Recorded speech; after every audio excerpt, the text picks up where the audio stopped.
पाठ 9 गुलेलबाज लड़का। गुलेलबाज लड़का एक संवेदनात्मक बाल कहानी है। इसमें लेखक ने अपने बचपन के सहपाठी बोधराज के कठोर हृदय के विषय में बताया है। उसकी हिंसात्मक प्रवृत्ति से सभी डरते थे, किंतु उसके जीवन की एक घटना से उस किशोर मन की परपीड़ा प्रवृत्ति अनायास करुणा में परिवर्तित हो जाती है। बोधराज में जीव मात्र के प्रति दया, प्रेम और करुणा का भाव उत्पन्न हो उठता है। चर्चा करें, हिंसा का क्या अर्थ है? हमारे समाज में किस किस प्रकार की हिंसा दिखाई देती है? विचार करें। जीवन मूल्य, हिंसात्मक प्रवृत्ति का विरोध, पक्षियों के प्रति प्रेम, दया एवं सहानुभूति, बाल सुलभ क्रीड़ाएं, बड़ों के प्रति आदर भाव, सच्ची मित्रता की भावना, व्यक्ति की सोच में बदलाव की संभावना। छठी कक्षा में पढ़ते समय मेरे तरह तरह के सहपाठी थे। एक हरबंस नाम का लड़का था, जिसके सब काम अनूठे हुआ करते थे। उसे जब सवाल समझ में नहीं आता तो स्याही की दवात उठाकर पी जाता था।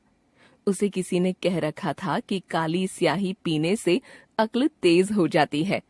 मास्टर जी गुस्सा होकर उस पर हाथ उठाते तो बेहद ऊंची आवाज में चिल्लाने लगता, मार डाला, मास्टर जी ने मार डाला। वह इतनी जोर से चिल्लाता कि आसपास की जमातों के उस्ताद बाहर निकल आते कि क्या हुआ है।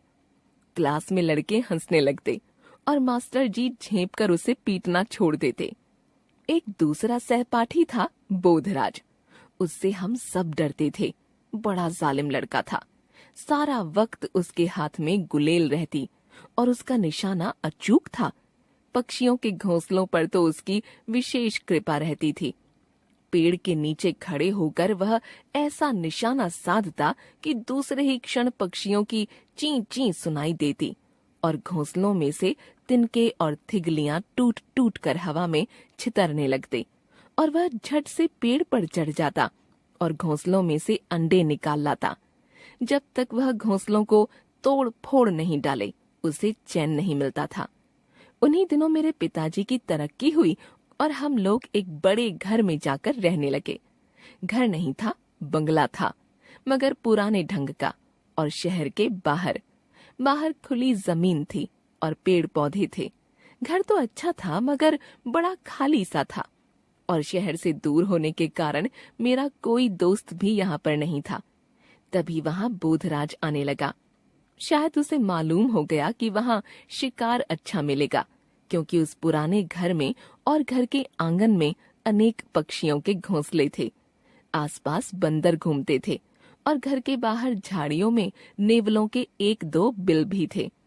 घर के पिछले हिस्से में एक बड़ा कमरा था, जिसमें माँ ने फालतू सामान भरकर गोदाम सा बना दिया था। बोधराज आता तो मैं उसके साथ घूमने निकल जाता।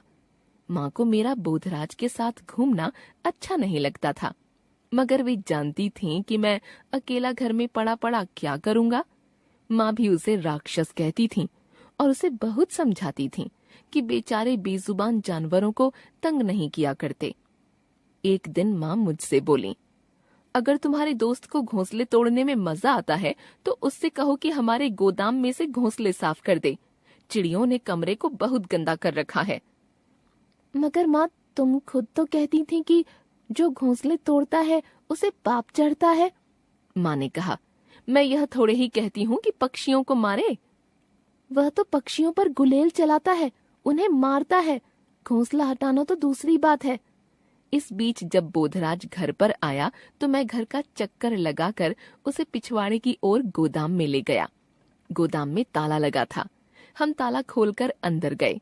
शाम हो रही थी। मैंने सोचा, यहाँ भी बोधराज वे सभी घिनौने काम करेगा जिनसे मेरा दिल दहलता था। न जाने माँ ने क्यों कह दिया था कि इसे गोदाम में ले जाओ और इससे कहो कि गोदाम में से घोंसले साफ कर दे। मैंने बोधराज की ओर देखा तो उसने गुलेल संभाल ली थी और बड़े चाव से छत के नीचे मैना के घोंसले की ओर देख रहा था। गोदाम की ढलवां छतें त्रिकोण से बनती थीं। 2 पल्ले ढलवां उतरते थे और नीचे एक लंबा शहतीर कमरे के आर पार डाला गया था। इसी शहतीर पर टूटे हुए रोशनदान के पास ही एक बड़ा सा घोंसला था, जिसमें से उभरे हुए तिनके, रुई के फाहे और लटकती थिगलियां हमें नजर आ रही थीं। यह मैना का घोंसला था। कबूतर अलग से दूसरी ओर शहतीर पर गुटरगूं कर रहे थे और सारा वक्त शहतीर के ऊपर मटर गश्ती कर रहे थे। घोंसले में मैना के बच्चे हैं, बोधराज ने कहा और अपनी गुलेल साध ली।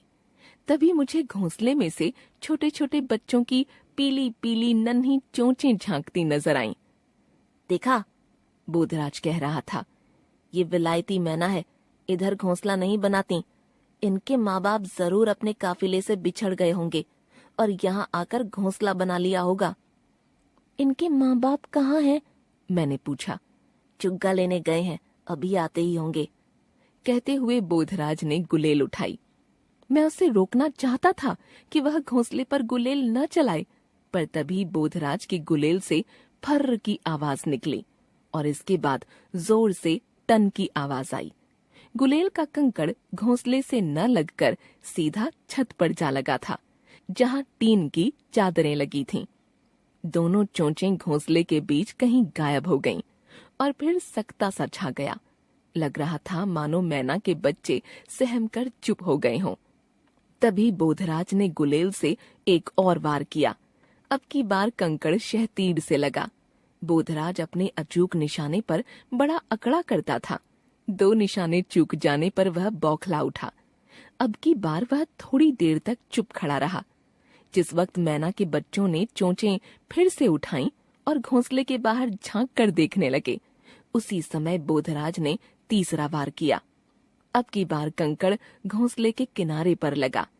3-4 तिनके और रुई के गोले उड़े और छितरा छितरा कर फर्श की ओर उड़ने लगे, लेकिन घोंसला गिरा नहीं। तभी कमरे में एक भयानक सा साया डोल गया। हमने नजर उठाकर देखा, रोशनदान में से आने वाली रोशनी सहसा ढक गई थी। रोशनदान के सींखचे पर एक बड़ी सी चील पंख फैलाए बैठी थी। हम दोनों ठिठक कर उसकी ओर देखने लगे। रोशनदान में बैठी चील भयानक सी लग रही थी। यह जरूर चील का घोंसला होगा, चील अपने घोंसले में लौटी है, मैंने कहा। नहीं, चील का घोंसला यहाँ कैसे हो सकता है?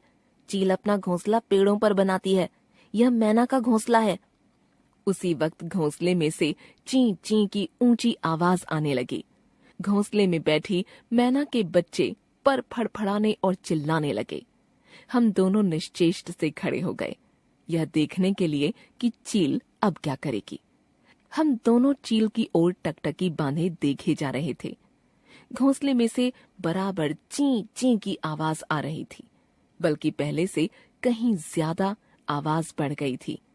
मैना के बच्चे पूरी तरह डर गए थे। यह यहाँ रोज आती होगी, बोधराज बोला। अब मेरी समझ में आया कि क्यों फर्श पर जगह जगह पंख और मांस के लोथड़े बिखरे पड़े रहते हैं। जरूर हर आए दिन चील घोंसले पर झपट्टा मारती रही होगी। मांस के टुकड़े और खून के छींटे फर्श पर इसी की चोंच से गिरते होंगे। बोधराज अभी भी टकटकी बांधे चील की ओर देख रहा था। अब चील धीरे धीरे शहतीर पर चलती हुई घोंसले की ओर बढ़ने लगी थी और घोंसले में बैठे मैना के बच्चे पंख फड़फड़ाने और चीखने लगे थे। जब से चील रोशनदान पर आकर बैठी थी, मैना के बच्चे चीखे जा रहे थे। बोधराज अब भी मूर्तिवत खड़ा चील की ओर ताके जा रहा था।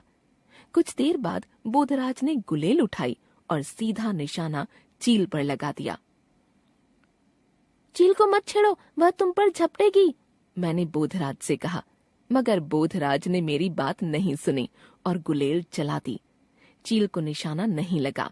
कंकड़ छत से टकराकर नीचे गिर पड़ा और चील ने अपने बड़े बड़े पंख फैलाए और नीचे सिर किए घूरने लगी। चलो यहाँ से निकल चले, मैंने डर कर कहा। नहीं, हम चले गए तो चील बच्चों को खा जाएगी। उसके मुंह से यह वाक्य मुझे बड़ा अटपटा लगा। स्वयं ही तो घोंसला तोड़ने के लिए गुलेल उठा लाया था। बोधराज ने झट से गुलेल मुझे थमा दी और जेब से 5-7 कंकड़ निकालकर मेरी हथेली पर रखे। तुम चील पर गुलेल चलाओ, चलाते जाओ, उसे बैठने नहीं देना, उसने कहा और स्वयं भागकर दीवार के साथ रखी मेज को घसीटकर फर्श के बीचों बीच लाने लगा। मैं गुलेल चलाना जानता नहीं था। एक दो बार मैंने कंकड़ रखकर गुलेल चलाई, लेकिन इस बीच चील गोदाम के दूसरे शहतीर पर जा बैठी थी। बोधराज मेज को घसीटता हुआ ऐन मैना के घोंसले के नीचे ले आया। फिर उसने मेज पर एक टूटी हुई कुर्सी चढ़ा दी और फिर उछलकर मेज पर चढ़ गया और वहां से कुर्सी पर जा खड़ा हुआ। फिर बोधराज ने दोनों हाथ ऊपर उठाए। जैसे तैसे अपना संतुलन बनाते हुए उसने धीरे से दोनों हाथों से घोंसले को शहतीर पर से उठा लिया और धीरे धीरे कुर्सी पर से उतरकर मेज पर आ गया और घोंसले को थामे हुए ही छलांग लगा दी। चलो बाहर निकल चलो, उसने कहा और दरवाजे की ओर लपका। गोदाम में से निकलकर हम गैराज में आ गए।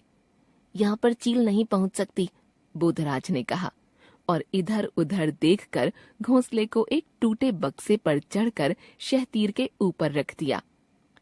थोड़ी देर में घोंसले में बैठे मैना के बच्चे चुप हो गए। मैंने सोचा अभी हाथ बढ़ाकर दोनों बच्चों को एक साथ उठा लेगा, जैसा वह अक्सर किया करता था। फिर भले ही उन्हें जेब में डालकर घूमता फिरे, मगर उसने ऐसा कुछ नहीं किया। उसने बोला, थोड़ा पानी लाओ, इन्हें प्यास लगी है, इनकी चोंच में बूंद बूंद पानी डालेंगे।